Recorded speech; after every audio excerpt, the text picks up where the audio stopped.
على المرسلين والحمد لله رب العالمين۔ انتہائی معزز سامعین، سورہ جاثیہ آیت نمبر 22 آپ کے سامنے تلاوت کی، پارہ نمبر 25 میں سے۔ اب یہاں سے یہ تیسری دلیل عقلی ہے کہ اللہ رب العزت نے زمین و آسمان کو پیدا کیا ہے اپنی وحدانیت کے لیے، اپنی توحید سمجھانے کے لیے۔ زمین و آسمان کی پیدائش کا جو مقصد اصلی اور مقصد اعظم ہے وہ اللہ کی توحید، تاکہ کائنات کا یہ ذرہ ذرہ اللہ رب العزت کی وحدانیت اور اللہ کی توحید پر دلالت کرے۔ جو روایت من گڑت پیش کی جاتی ہے، لولاک لولاک لما خلقت الافلاک، میرا پیغمبر اگر آپ نہ ہوتے تو یہ آسمان و زمین میں پیدا نہ کرتا، یہ بالکل جھوٹ ہے، پلندہ ہے، اس کی کوئی حقیقت نہیں۔ اگر کائنات زمین و آسمان جناب رسول اللہ صلی اللہ علیہ وسلم کے لیے پیدا کیے ہوتے تو آپ کی اس دنیا سے وفات اور آپ کے چلے جانے کے بعد اس نظام کو ختم ہو جانا چاہیے تھا، لیکن یہ نہ آپ کے لیے پیدا کیا گیا ہے اور نہ کسی اور پیغمبر کے لیے، یہ اللہ نے اپنی توحید کے لیے پیدا کیے ہیں۔ اور انبیاء کرام اس دنیا میں مبعوث ہوئے، وہ دنیا سے چلے گئے، نظام قیامت تک جاری رہے گا، پھر بھی یہ نظام چل رہا ہے۔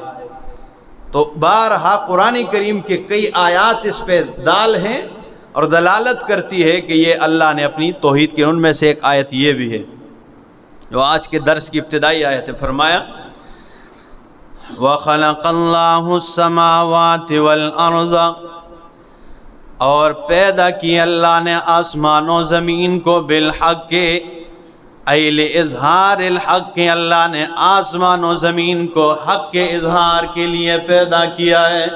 حق کے اظہار، حق مسئلہ توحید کے لیے، اس کے لیے اللہ نے اسے پیدا کیا ہے تاکہ اللہ کی وحدانیت، اللہ کی توحید پر کائنات کا ذرہ ذرہ دلالت کریں۔ اور صرف یہ نہیں، یہ سورۃ دخان میں، یہ آج تو سورہ جاثیہ پڑھ رہے ہیں نا، اس سے بس ایک ورق ہے پیچھے، یہ سورہ دخان آیت 36 میں فرمایا وَمَا خَلَقْنَا السَّمَاوَاتِ وَالْأَرْضَ، اور نہیں پیدا کیے ہم نے آسمان و زمین کو، وَمَا بَيْنَهُمَا، اور جو آسمان و زمین کے درمیان میں، لاعبین، کھیل عبث تماشے کے لیے پیدا نہیں کیا ہے۔ یہ اللہ کوئی عبث پیدا کیا؟ اللہ فرماتی یہ میں کوئی کھیل رہا تھا اور میں نے پیدا کیا؟ نہیں، بڑا مقصد ہے اس کا، بہت بڑا مقصد ہے۔ تو فرمایا وَمَا خَلَقْنَا السَّمَاوَاتِ وَالْأَرْضَ وَمَا بَيْنَهُمَا لَاعِبِينَ، جو اس کے درمیان میں عبث پیدا نہیں کیا ہے۔ آگے فرمایا مَا خَلَقْنَاهُمَا، نہیں پیدا کیا ان دونوں کو، یعنی آسمان و زمین کو، إِلَّا بِالْحَقِّ، مگر حق کے اظہار کے لیے پیدا کیا ہے۔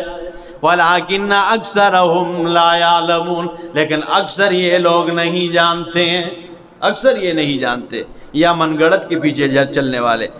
اور صرف یہ نہیں، یہ میرے سامنے 17واں پارہ ہے، سورۃ الانبیاء ہے، سورہ انبیاء، اور آیت نمبر 16 ہے،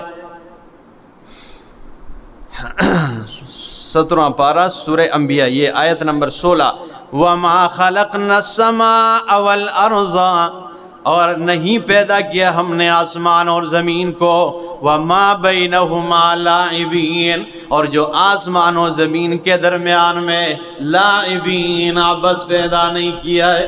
یہ عبث پیدا نہیں کیا، اس کا بڑا مقصد ہے، ٹھیک ہے نا۔ یہ اللہ رب العزت نے کس لیے پیدا کیا؟ بالحق، کے حق کے اظہار کے لیے پیدا کیا ہے۔ تو یہ سورۃ الجاثیہ میں بھی فرمایا وَخَلَقَ اللَّهُ السَّمَاوَاتِ وَالْأَرْضَ، یہ کئی مقامات ہیں، میں اگر حوالے نکالوں تو ٹائم بہت لگ جائے گا۔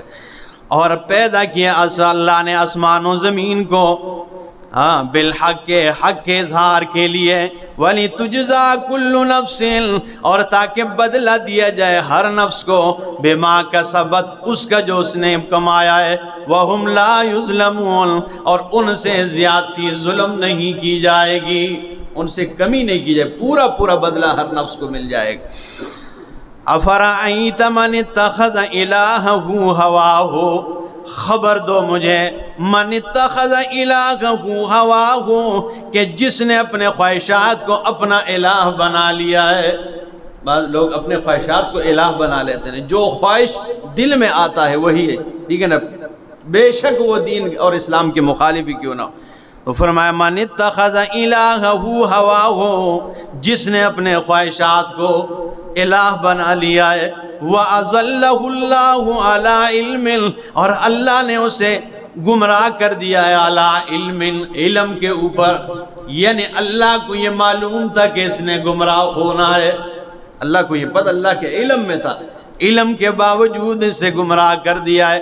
وَخَتَمَ عَلَىٰ سَمْعِهِ اور اس کے کان پہ اللہ نے پردے لگا دیے، مہر لگا دی اللہ نے۔ بعض ایسے ہوتے ہیں نا، ٹھیک ہے نا، کہ قرآن کی مخالفت کر کر کے اللہ ان کے کانوں پہ مہر لگا دیتا ہے، پھر وہ قرآن سننے کی طاقت نہیں رکھتے ہیں۔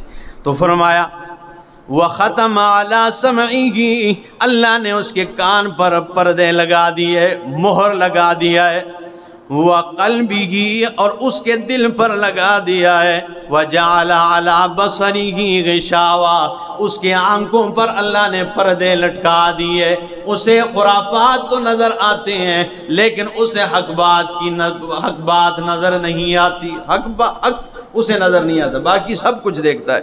تو فرمایا وَجَعَلَ عَلَىٰ بَصَرِهِ غِشَاوَةً اس کی آنکھوں پر اللہ نے پردے لگا دیے۔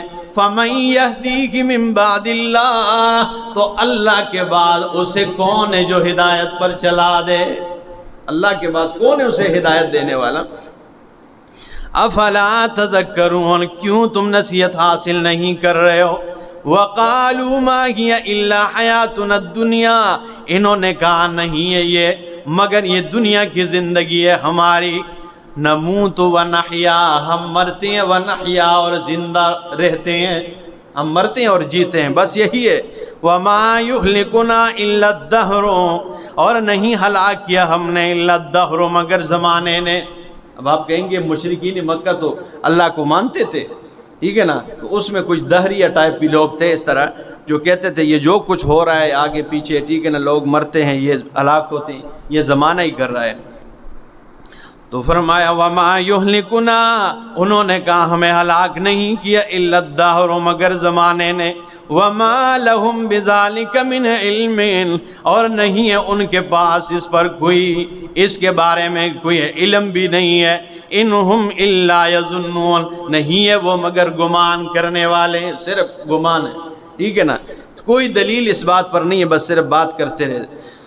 وَإِذَا تُتْلَىٰ عَلَيْهِمْ آيَاتُنَا بَيِّنَاتٍ اور جب بیان کی جاتی ہیں ان پر ہماری واضح آیتیں، تتلا یہ علماء ادھر مولانا صاحب بیٹھے تھے، ٹھیک ہے، ہاں جی، تتلا علیہم جب تلا یتلو کے صلے میں علا آ جائے، ٹھیک ہے نا، تلا یتلو کے صلے میں آگے علا آ جائے تو اس کا معنی پھر پڑھنا نہیں ہوتے، کھول کھول کے بیان کرنا ہوتا ہے۔ جدھر بھی یہ آیت آئے تتلا علیہم تو اس کا معنی کھول کھول کے اس کی وضاحت کے ساتھ بیان کرنا، صرف تلاوت نہیں۔ تو فرمایا وَإِذَا تُتْلَىٰ عَلَيْهِمْ اور جب ان پر بیان کی جاتی ہے، کھول کھول کے وضاحت کی جاتی ہے، آیاتنا بینات ہماری واضح آیتیں، ما کان حجتہم نہیں ہے ان کی دلیل، الا ان قالوا مگر یہ کہ وہ کہتے ہیں ایتو بآبائنا لے آؤ ہمارے باپ دادے، ان کنتم صادقین اگر تم سچے ہو۔ بس ان کے پاس کب کوئی دلیل شلیل پر نہیں ہوتی ہے، وہ یہی کہتے ہیں چلو جی کدے مرن تو بعد جینا ہی ہے، اٹھنا ہی ہے، تو پھر ساڑھے پیو دادے جڑے مارے نا انہاں کی آن دیو، ہاں ان کو لے آؤ جی، یہ پھر کہتے ہیں ان کے پاس دلیل شلیل کوئی، مشرک کے پاس ہمیشہ یہی دلیل ہوا کرتی ہے۔ تو کیا کہتے ہیں لے آؤ ہمارے باپ دادے اگر تم سچے ہو۔ قل اللہ یحییکم کہہ دیجئے میرا پاک پیغمبر اللہ ہی تمہیں زندہ کرتا ہے، ثم یمیتکم، پھر تمہیں مارے گا، ثم یجمعکم الی یوم القیامت، پھر تمہیں قیامت والے دن جمع کرے گا، اکٹھا کرے گا، لا ریب فیہ، جس میں کوئی شک نہیں ہے، اس بات میں کوئی شک نہیں کہ سب نے اللہ کے دربار میں اکٹھا ہونا ہے، سب نے کھڑا ہونا ہے، سب کے سب نے۔ واتقوا یوما ترجعون فیہ الی اللہ، اس دن سے ڈرو جس دن اللہ کے سامنے جمع ہونا ہے۔ ایک قافلہ آ گیا یمن سے اور ایک دوسرا قافلہ عراق سے آ رہا ہے، یمن سے اور عراق یہ قافلے آ رہے ہیں، تجارتی قافلے، ٹھیک ہے نا۔ ایک قافلے نے بھی پڑاؤ ڈالا، رات کا وقت ہے، دوسرے نے بھی پڑاؤ ڈالا، ایک میں عبداللہ ابن مسعود رضی اللہ تعالیٰ عنہ ہے، دوسرے قافلے میں حضرت عمر رضی اللہ تعالیٰ عنہ ہے۔ ان کو نہیں پتہ ہے، رات کا اندھیرا ہے، کہ یہ قافلے والے کون ہیں، ان کو ان کے بارے میں نہیں پتہ ہے۔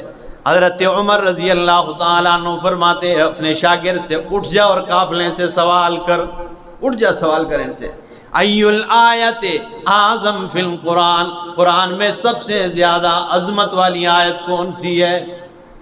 چلو اٹھ میرا شاگرد اور سوال کر، سامنے جو قافلے والے ان سے سوال کر۔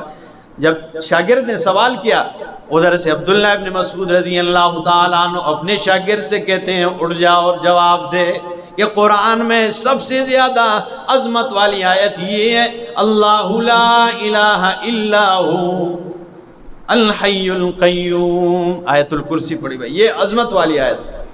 حضرت فاروق اعظم اپنے شاگرد سے کہتے ہیں اٹھ اور سوال کر کہ ای الآیت اجمع فی القرآن، کہ قرآن میں سب سے زیادہ جامع ترین آیت کون سی ہے؟ حضرت عبداللہ ابن مسعود اپنے غلام سے کہتے ہیں اٹھ جا اور جواب دے، ان اللہ یأمر بالعدل والاحسان وایتاء ذی القربى وینہی عن الفحشاء والمنکر والبغی یعظکم لعلکم تذکرون۔ قرآن میں سب سے زیادہ جامع آیت یہ والی ہے، پورے دین کا نچوڑ اللہ نے اس میں بند فرما دیا ہے، پورے دین کا نچوڑ رکھ دیا۔ حضرت فاروق اعظم کو اور مزہ آیا، اپنے غلام سے کہتے اٹھ اور سوال کر کہ ای الآیت ارجا فی القرآن، قرآن میں سب سے زیادہ امید دلانے والی آیت کون سی ہے، خوش کر دینے والی آیت کہ انسان پڑھ کر خوش ہوتا ہے، سن کر خوش ہوتا ہے۔ تو عبداللہ ابن مسعود فرماتے ہیں اپنے غلام سے اٹھ اور جواب دے کہ قرآن میں سب سے زیادہ خوش کر دینے والی، امید دلانے والی آیت یہ ہے، اللہ فرماتے ہیں قُلْ يَا عِبَادِيَ الَّذِينَ أَسْرَفُوا عَلَىٰ أَنفُسِهِمْ، میرا پیغمبر کہہ دے میرے ان بندوں سے جنہوں نے گناہ کر کر کے اپنے آپ پر ظلم زیادتی کی ہے، لا تقنطوا من رحمت اللہ، تمہارے گناہ جتنے بھی زیادہ ہو جائے میری رحمت سے نا امید ہونے کی گنجائش نہیں، اس سے گنجائش نہیں نا امید ہونے کی۔ اچھا یہ فاروق اعظم کہتے ہیں اپنے غلام سے اٹھ اور سوال کر ای الآیت اشد فی القرآن، قرآن میں سب سے زیادہ ڈرا دینے والی آیت کون سی ہے؟ سب سے زیادہ ڈرا دینے والی، جو انسان ڈر جاتا ہے۔ تو حضرت عبداللہ ابن مسعود رضی اللہ تعالیٰ عنہ اپنے غلام سے کہتے ہیں اٹھ اور جواب دے کہ قرآن میں سب سے زیادہ ڈرا دینے والی آیت یہ ہے وَاتَّقُوا يَوْمًا تُرْجَعُونَ فِيهِ إِلَى اللَّهِ، لوگوں اس دن سے ڈرو جس دن اللہ کے سامنے جمع ہونا ہے، جس دن اللہ کے دربار میں جمع ہو۔ کیا جواب دیں گے؟ ٹھیک ہے نا، تو یہ بھی اسی کا حصہ ہے۔ فرمایا ثُمَّ يَجْمَعُكُمْ إِلَىٰ يَوْمِ الْقِيَامَةِ، تو جب یہ جواب دیا کہ یہ آیت ہے تو حضرت فاروق اعظم فرماتے ہیں افیکم ابن مسعود، ایک قافلے والو ہمیں نہیں پتہ ہے تم کون ہو، لیکن تمہارے پاس ابن مسعود ہے، تمہارے اس قافلے میں ابن مسعود ہے؟ انہوں نے کہا جی ہاں ہمارے پاس ابن مسعود رضی اللہ تعالیٰ عنہ ہے۔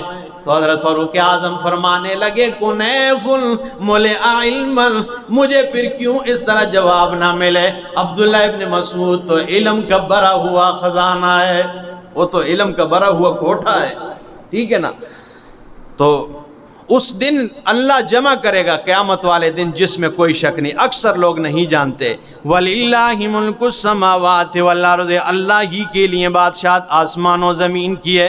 وَيَوْمَ تَقُومُ السَّاعَةُ، اور جس دن قیامت قائم ہوگی يَوْمَئِذٍ يَخْسَرُ الْمُبْطِلُونَ، اس دن نقصان میں ہوں گے باطل پرست۔ وَتَرَىٰ كُلَّ أُمَّةٍ جَاثِيَةً، سورہ جاسیہ ہے نا، ادھر سے نام لیا گیا ہے. اور تو دیکھے گا ہر امت کو جاسیتن، گھٹنوں کے بل گرنے والے، گھٹنوں کے بل گرنے والے. کل امت تدعا الی کتابہا، ہر امت کو بلایا جائے گا اس کے عمل نامے کی طرف. آ جاؤ بھائی، تک لے کتاب کھول دو، ٹھیک ہے نا. الیوم تجزون ما کنتم تعملون، آج کے دن تمہیں بدلہ دیا جائے گا جو تم اعمال کرتے رہے. ھذا کتابنا ینطق علیکم بالحق، اللہ فرمائیں گے یہ عمل نامہ ہے جو آج حق تمہارے اوپر بول پڑے گا، آج حق کے ساتھ بولے گا، ٹھیک ہے نا. انا کننا نستنسخ ما کنتم تعملون، اللہ فرماتے ہیں بے شک ہم لکھوا رہے تھے وہ جو تم اعمال کرتے رہے. کرامن کاتبین ہے نا، ادھر نیکی کرتے ہیں تو دائیں جانب والے لکھتے ہیں، بدی کرتے ہیں تو بائیں والے لکھتے ہیں، ٹھیک ہے نا. تو فرمایا ہم لکھوا رہے تھے جو تم اعمال کرتے رہے. فَأَمَّا الَّذِينَ آمَنُوا، پس بہرحال وہ لوگ جو ایمان لائے، وَعَمِلُوا الصَّالِحَاتِ، اور نیک اعمال کیے، فَيُدْخِلُهُمْ رَبُّهُمْ فِي رَحْمَتِهِ، ان کا رب ان کو رحمت و مہربانی میں داخل فرما دے گا. ذَلِكَ هُوَ الْفَوْزُ الْمُبِينُ، یہی بہت بڑی واضح کامیابی ہے. وَأَمَّا الَّذِينَ كَفَرُوا، اور بہرحال وہ لوگ جنہوں نے کفر کیا ہے، افلم تکن آیاتی تتلا علیکم، اللہ فرمائیں گے آیا میری آیات نہیں تھی جو تم پر کھول کھول کے بیان کی جا رہی تھی. یہ سوال ہوگا، ٹھیک ہے نا، یہ سوال ہوگا.